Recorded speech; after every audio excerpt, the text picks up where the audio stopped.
Fala, meu povo, tudo bom com vocês? Felipe aqui trazendo para vocês um videozinho de química sobre soluções, sobre diluição de soluções e propriedades coligativas. Vamos dar uma olhadinha nisso?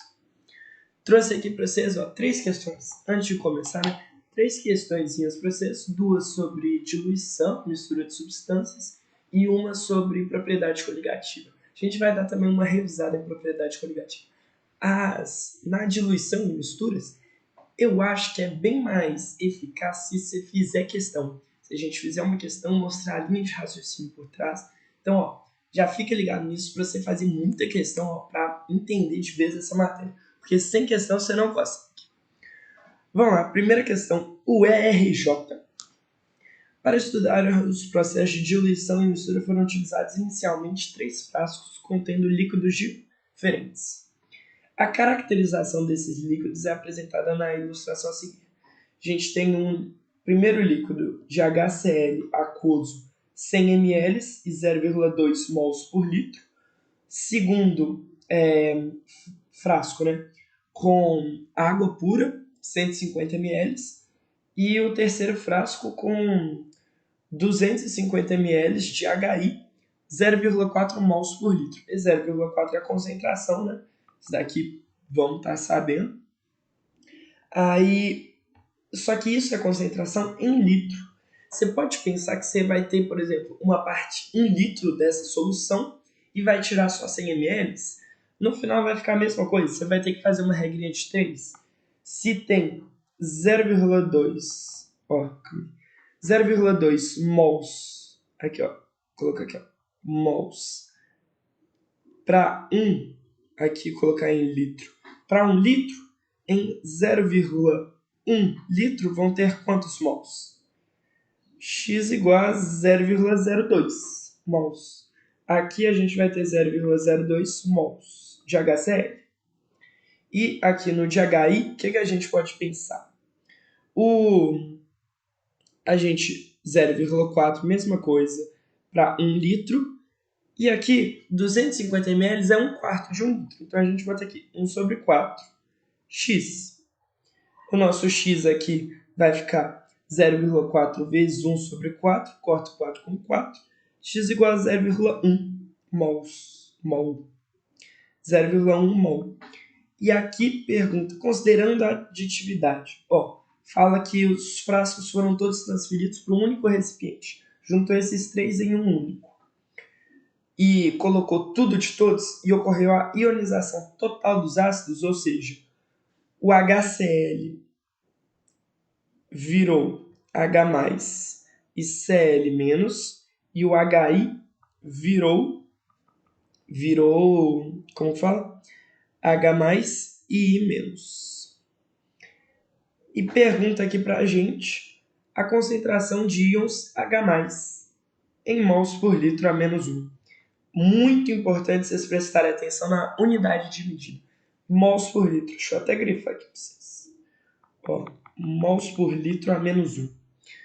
Litro a -1 é a mesma coisa que você dividir por litro, né?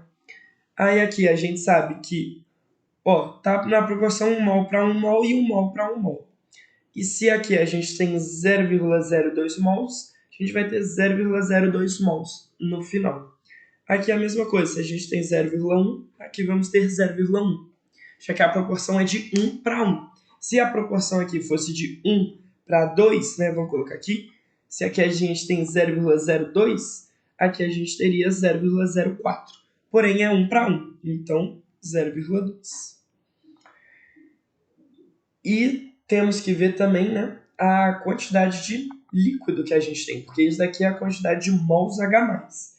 A gente tem, então, 0,1 mais 0,02, 0,12 mols de H+, deixa eu colocar aqui, de H+, em quantos litros ou mililitros?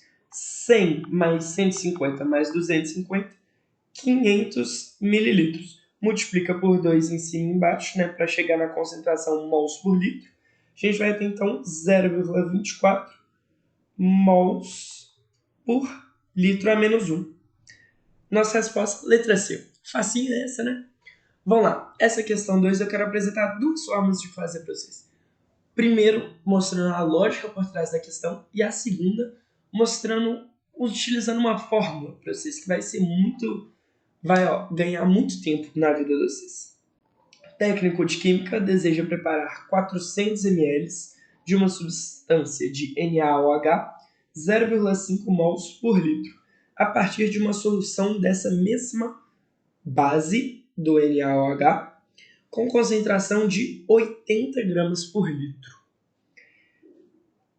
Os volumes em ml, em mililitros de água e da solução de NaOH mais concentrada que devem ser misturados para preparar a solução de NaOH 0,5 mols por litro são, respectivamente, e aqui ele fala que a massa atômica do NaOH é igual a 40 mols por litro. Enunciado pode parecer meio confuso aqui para vocês, mas o que vai acontecer? Perdão, gente, aqui eu dei um corte aí, eu perdi aqui parte do negócio, problemas técnicos. Mas voltando, explicando aqui no enunciado. A gente vai ter um recipiente com concentração igual a 2 mols por litro, não sei se pegou, né, eu falando, mas aqui fala que é 40 gramas por mol, e aqui a gente tem 80 gramas, então são 2 mols por litro. E desse recipiente a gente vai pegar parte dele e misturar com água para formar nossa solução final de 0,5 mols por litro e 400 ml.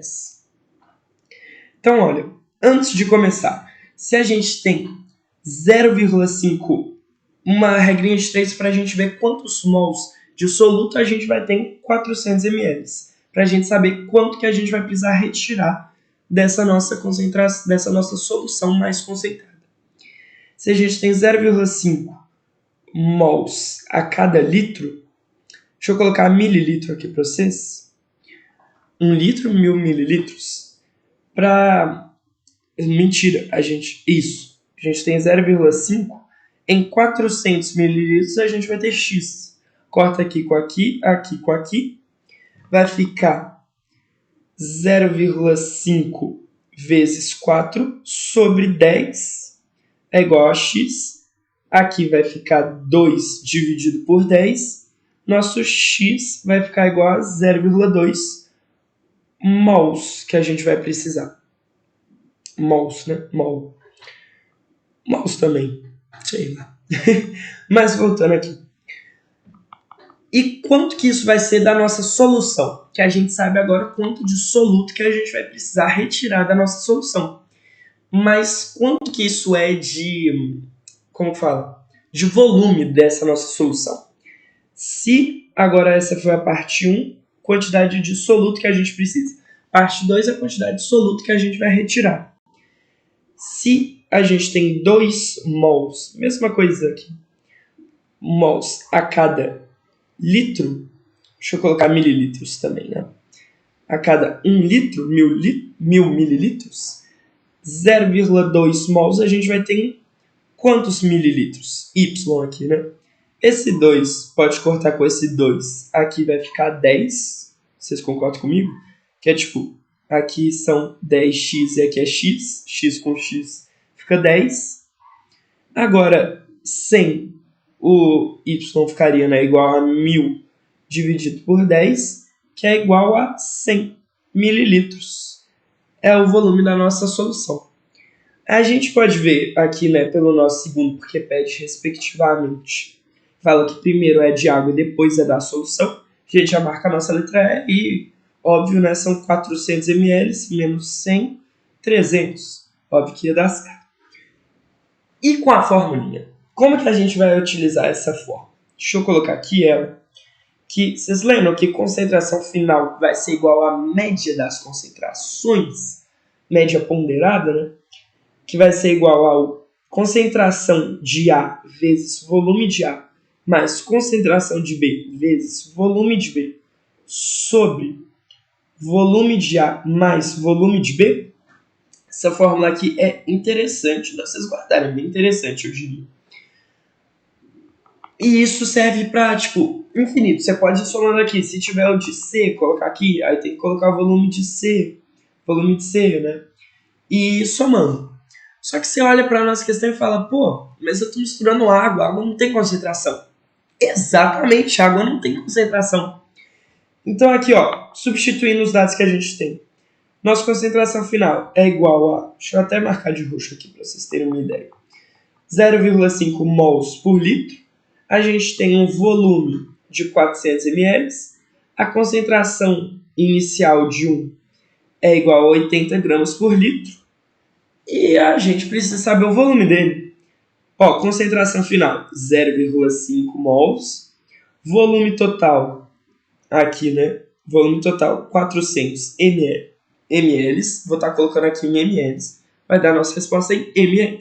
Ficar muito atento a essa questão de unidade de medida, que acaba pegando muito no povo. Nossa concentração do ar é 2 mols por litro, né? Se quiser, coloca aqui, ó. Deixa eu colocar em litros para ficar certinho, né? Mols por litro, 0,4 litros, vezes X, né? Que vai ser, eu chamei de Y, né? Vamos colocar aqui, ó. Vezes Y, mais o Z, né? Que seria essa quantidade de água aqui, vezes a concentração de água. Só que qual que é a concentração de água? 0. A gente está falando de uma mesma, como fala, de uma mesma base. Então a gente não tá, a água não tem essa base. Então vai ficar essa continha aqui. 0,5 vezes 0, calma aí. O 2 a gente pode cortar com 4? Podemos, a matemática deixa, né?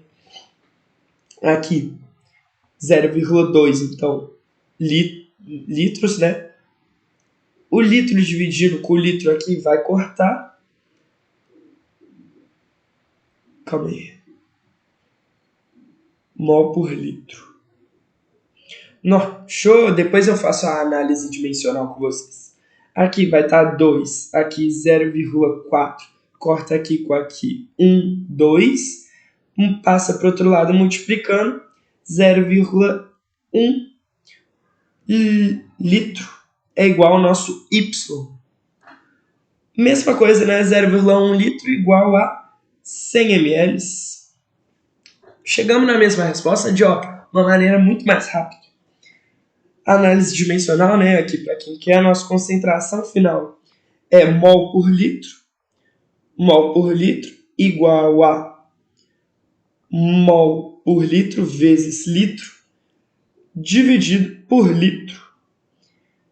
Corta aqui litro com litro. Passa para o outro lado, como que fala?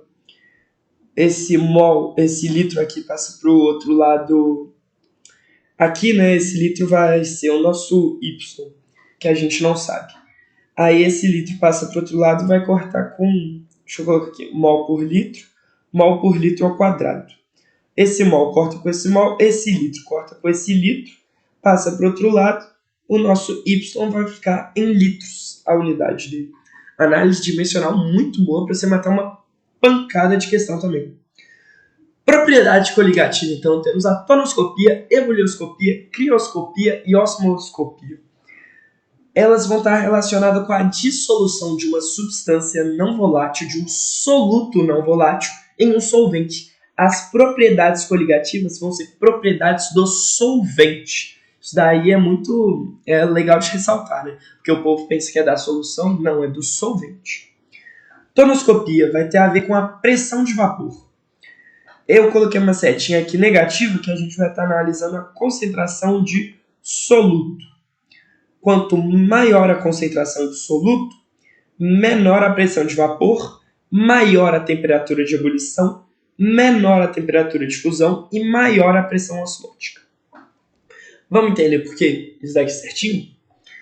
O que é a pressão de vapor? A pressão de vapor é a pressão que o vapor exerce na tampa, ou seja, tem mais vapor, tem maior pressão de vapor. Como que surge esse vapor? Com a evaporação do líquido. Por que o líquido evapora? Ele tende a...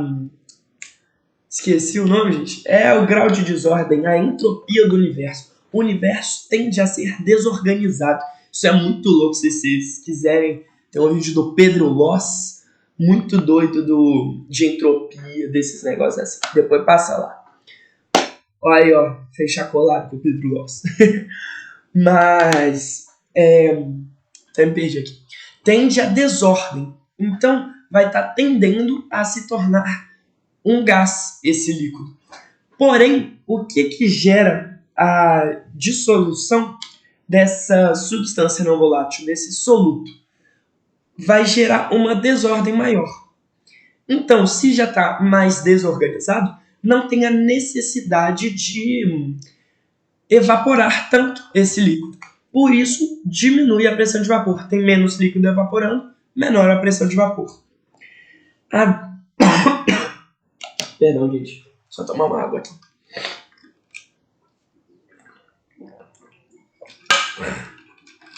Perdão. Voltando aqui. Crioscopia. Crioscopia tem a ver com a temperatura de fusão, com a temperatura de congelamento. Acaba que as duas é a mesma coisa, utilizam muito para... Normalmente, né, é mais temperatura de fusão, porém, para se tratar de crioscopia, falam de temperatura de congelamento. Para criar esse negócio na cabeça do estudante de C, crioscopia, C, congelamento, para associar. A crioscopia, então, vai diminuir a temperatura de fusão. O que é a fusão? Fusão é quando você transforma algo líquido para sólido, ou seja, se organiza mais as coisas. O que a gente acabou de falar? Com a maior concentração de soluto, tem uma maior desorganização do sistema. Fica mais difícil de você juntar eles, de você transformar para sólido. Por isso a crioscopia ocorre também. A ebulioscopia tem muito a ver com a... Deixa eu mudar a cor aqui. Com a pressão de vapor. Nossa, que trem feio que eu arrumei aqui. Tá, ficou legal. Assim. Vão relevar. Com a pressão de vapor. Por quê? Mas, óbvio, né, que a ebulioscopia tem a ver com temperatura de ebulição. Mas ela está relacionada com pressão de vapor. A gente vai ver agora. Ebulioscopia, ebulição. Aí, ó, gravar também, igual crioscopia, congelamento. Tonoscopia nada a ver com pressão de vapor, né? Mas você pensa, é a única que não tem a ver com o efeito dela. Aí você bota pressão de vapor. Aí, o que é ebulição? A ebulição é quando a pressão de vapor da bolha, que aqui, ó, a gente tem recipiente que está sendo aquecido aqui. Quando essa bolha tiver uma pressão de vapor igual à pressão externa, vamos colocar aqui, pressão de vapor igual à pressão externa, vai ocorrer a ebulição. Quando a pressão de vapor se iguala à pressão externa, ocorre a ebulição. Porém, o que a gente acabou de ver? Que a pressão de vapor diminui. Se você tem uma bolha com menor pressão de vapor, vai ficar mais difícil de você chegar com essa pressão, de você igualar essa pressão à pressão externa, uma vez que ela está diminuindo com o aumento do soluto. Então, menor pressão de vapor, maior temperatura de ebulição. Você vai ter que aquecer mais para alcançar uma temperatura igual. Entendeu? E, por último, a osmoscopia, que é o aumento da pressão osmótica com o aumento da concentração do soluto. Quanto mais soluto, maior a pressão osmótica. Por quê? Se tem mais... O que é a osmose? A osmose é a passagem do solvente do meio mais concentrado para o meio menos concentrado, para alcançar a isotonia, o equilíbrio de concentrações. Se você tem mais solutos, pressão osmótica vai ser maior, vai estar chegando mais solvente com mais força, né, com mais pressão. Então vai ter um aumento da pressão osmótica. Aqui, olha, acho muito legal aqui esse gráficozinho aqui para vocês, antes da gente ir para a nossa questão, que pode cobrar, quem tá vendo esse vídeo para fazer a prova aí, que tem a prova da Luana, eu ouvi indícios que ela vai cobrar esse negócio daqui. Se eu não me engano, ela falou um treco assim. Mas, de qualquer maneira, é muito legal vocês conseguirem analisar este gráfico. Aqui, ó, é o gráfico de mudança de fase, né, da água pura em azul e de uma solução aquosa. Ou seja, a gente pegou a água pura, né, e misturou com um soluto não volátil. O que vai acontecer? A gente acabou de ver que a temperatura de fusão diminui. O que é a temperatura de fusão? passagem do líquido para o sólido. Aqui, ó, é temperatura por pressão. Se a temperatura diminui algo que era aqui, começa a ficar mais desse ladinho aqui, né? Começa a diminuir a temperatura. Então, já primeiro, qual que é esse efeito 3, né? É o efeito crioscópio.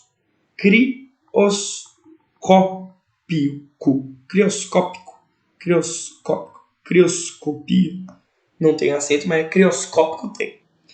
Aqui, a gente viu que de líquido para vapor, qual que é a mudança de fase do líquido para o vapor?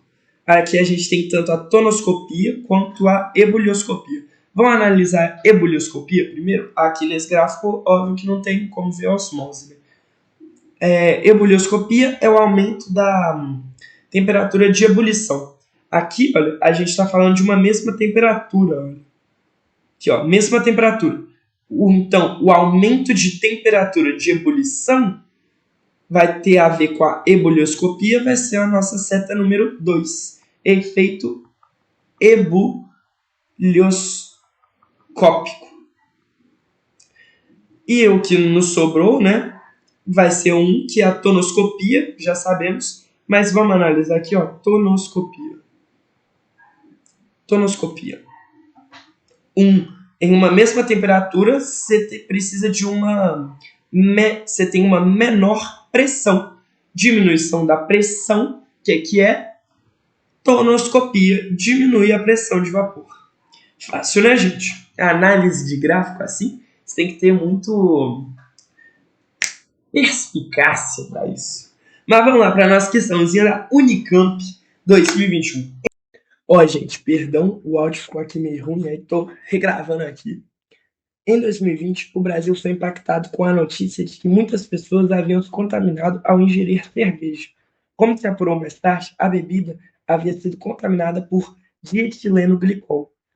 Aqui você precisaria saber que esse dietileno-glicol é um composto não volátil, né? Por ele ser muitas vezes orgânico, os compostos orgânicos vão ser muitas vezes não voláteis. O fabricante argumentou que havia comprado monoetileno-glicol e que o dietileno-glicol chegou ao produto por contaminação ou por engano. A respeito desse episódio, pode-se afirmar que se o etileno-glicol que estava dissolvido em água fosse utilizado no sistema de... Vamos ver então aqui as nossas alternativas. A gente tem aqui no resfriamento da linha de produção, no aquecimento, no resfriamento ou no aquecimento. Aqui, né, a gente está falando de resfriamento da cerveja, que a gente vai precisar para manter ela numa temperatura menor e tudo mais. Você não vai aquecer a cerveja quando estiver produzindo ela, senão vai acabar evaporando todo o álcool e tudo mais. Então a gente já corta a nossa letra B e a nossa letra D, ficando com a A e com a C. Fala que esse material pode ser substituído por sal de cozinha, e na letra A fala que esse material poderia ser substituído por etanol, mas não por sal de cozinha. Poderia sim ser substituído por sal de cozinha, né? Não sei se vocês se lembram, mas aqui, ó, a propriedade coligativa não vai ter a ver com, vamos dizer, a qualidade do soluto, né? Com qual soluto que é, mas com a concentração desse soluto. Se for sal de cozinha, etanol, se for etileno-glicol, tudo vai ser um soluto não volátil. Então, o que vai importar é a concentração desse soluto. Tendo, então, nossa letra C como a resposta. E aqui eu quis adicionar uma segunda letra, né? Vamos pensar que essa é a letra A e aqui a letra B. Qual propriedade coligativa está relacionada à questão? Crioscopia, né? Se a gente diminui a temperatura de fusão, a gente consegue ter uma cerveja no líquido em uma temperatura abaixo da que ela congelaria, né? Então, colocando aqui, crioscopia. Certinho, meu povo? Espero que vocês tenham entendido. Ó, passa aqui no Instagram, além da equação, deixa pra depois, não? Já dá o like aí, se inscreve, ó. Vambora que daqui a pouco tem mais.